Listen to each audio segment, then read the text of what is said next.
बच्चों, आज की कक्षा में अपन पढ़ेंगे विषय हिंदी पाठ 12। पाठ का नाम है मरकर भी जो अमर है। मतलब जो शहीद हो गए हैं उनका नाम भी अमर है और वो भी उनको जो है अपन याद करते हैं हमेशा, वो अमर है। इस पाठ में दो व्यक्तियों के बारे में आपको बताया गया है और इस पाठ को देश प्रेम की भावना, त्याग, बलिदान और साहस के गुणों को विकास करने के माध्यम से जो है बताया गया है। इस पाठ में दोनों व्यक्तियों के बारे में उनके साहस और वीरता का इसमें बताया गया है। सारांश की इसमें चंद्रशेखर आजाद और राजा भाऊ महाकाल और चंद्रशेखर आजाद के बारे में इस पाठ में बताया गया है कि वो कितने साहसी और वीरता पूर्वक उन्होंने संघर्ष किया और मुसीबतों का सामना किया। तो बच्चों, सन 1921 असहयोग आंदोलन जब चरम सीमा पर था, तब काशी सड़क पर एक जन समूह चल रहा था। उस समूह में 15 वर्षीय एक निर्भीक बालक बड़े उत्साह के साथ भारत माता की जय बोल रहा था और महात्मा गांधी और वंदे मातरम का उद्घोष कर रहा था। अब अचानक एक घुड़सवार पुलिस उन पर डंडे बरसाने लग गया और उनसे अचानक बंदी बना लिया। और फिर बंदी बनाने के बाद उस व्यक्ति से उसने पूछा कि तुम्हारा नाम क्या है? तो उसने बोला एकदम सीना फुलाकर कि आजाद। और फिर उसके पिताजी का नाम भी पूछा तो उसके पिताजी का नाम भी उसने स्वाधीन बताया। मतलब वो एक देशभक्त की भावना से उस जन समूह में चल रहा था और जब पुलिस वाले ने उससे पूछा उसका नाम, तो उसका नाम उन्होंने आजाद बताया और पिताजी का नाम जब पूछा तो स्वाधीन बताया। मतलब न्यायाधीश भी चौंके और भी पूछा तुम्हारा घर कहाँ है? तो बालक ने उसी स्वर में कहा जेल खाना। मतलब उनको बिल्कुल भी डर नहीं था, बिल्कुल निर्भय होकर वो सवाल के जवाब दे रहे थे। न्यायाधीश ने उसे 15 बेत मारने का दंड दिया। मतलब ऐसे वो कोड़े रहते थे ना, वैसे कोड़े बरसाने के लिए 15 कोड़े बरसाने के लिए बोला और एक एक कोड़े के साथ चमड़ी भी उधड़ रही थी, इतने जोर के कोड़े बढ़ रहे थे। लेकिन बालक जो है उसी जोश के साथ भारत माता की जय बोलता रहा और गांधी जी की जय बोलता रहा। बालक का नाम चंद्रशेखर तिवारी था। इस घटना के बाद लोग उसे चंद्रशेखर आजाद के नाम से जानने लग गए। वो 15 वर्षीय बालक कौन था बच्चों? चंद्रशेखर आजाद थे और उनका नाम चंद्रशेखर तिवारी था। लेकिन इस घटना के बाद उनको किस नाम से जाने लग गए? वो चंद्रशेखर आजाद के नाम से उनको जाना जाने लग गया। चंद्रशेखर आजाद बड़े होकर एक महान क्रांतिकारी बने। चंद्रशेखर का जन्म 23 जुलाई सन 1906 में मध्य प्रदेश के तत्कालीन जो है झाबुआ जिला के भाबरा नामक गांव में हुआ था। तो आपका प्रश्न आ सकता है बच्चों कि चंद्रशेखर आजाद का जन्म कहाँ हुआ था? तो 23 जुलाई सन 1906 में मध्य प्रदेश के झाबुआ जिले के भाबरा नामक गांव में हुआ था। चंद्रशेखर साहसी व वीर जवान थे। अंग्रेजों के अन्याय के खिलाफ उन्होंने जो है लड़ने के लिए भगत सिंह के साथ मिलकर आजाद ने एक क्रांतिकारी संगठन भी बनाया और इसमें उनका गुप्त नाम क्लिक सिल्वर, मतलब पारा, जिसको आपने देखा होगा, पारा एक ऐसा गोल रहता है, उसको पारा बोलते हैं। तो क्लिक सिल्वर भी इनका गुप्त नाम रखा गया था। और काकोरी कांड में के बाद वे वेश बदलकर झांसी में रहने लग गए। उन्होंने अज्ञातवास किया और 27 फरवरी 1931 को इलाहाबाद के अल्फ्रेड पार्क में आजाद को पुलिस अधिकारी ने पहचान लिया। तब उन्होंने उसको अंग्रेजों को खबर दी और उन्होंने आकर उनके ऊपर गोलियां बरसाई। तो बालक ने बड़े होकर चंद्रशेखर आजाद का नाम पाया और अन्याय के खिलाफ आवाज उठाई और आजाद का जो है ये सब अन्याय देखकर खून खौल उठा।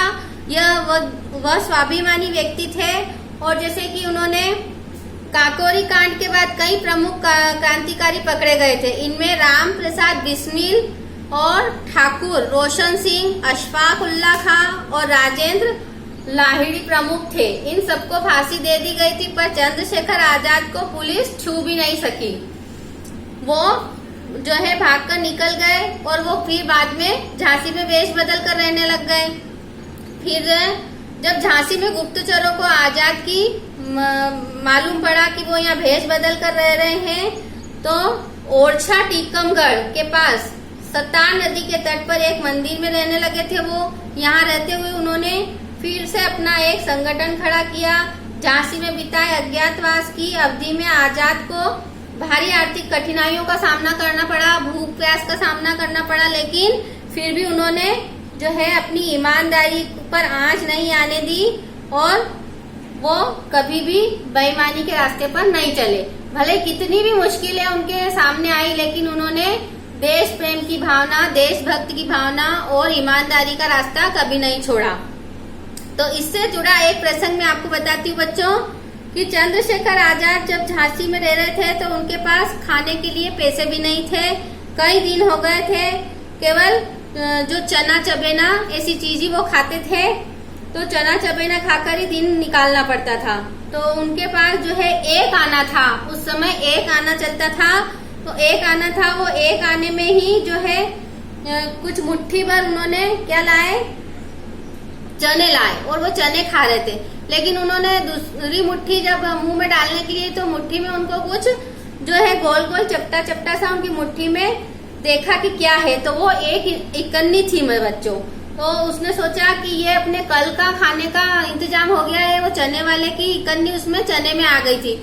लेकिन वो इतने ईमानदार थे कि इतनी मुश्किल होने के बाद भी उन्होंने उस इकन्नी को वापस उस चने वाले को दे दी और रखी नहीं अपने पास। नहीं तो वो चाहते तो इतनी मुसीबत में एक आना तो था उनके पास, उस दिन वो चने ला के खा लिए, लेकिन दूसरे दिन वो इकन्नी से चने ला कर खा सकते थे। लेकिन वो इतने ईमानदार थे कि वो वापस उस इकन्नी को उस दुकानदार को देकर आ गए और अपनी भूख और प्यास को उन्होंने सहन किया।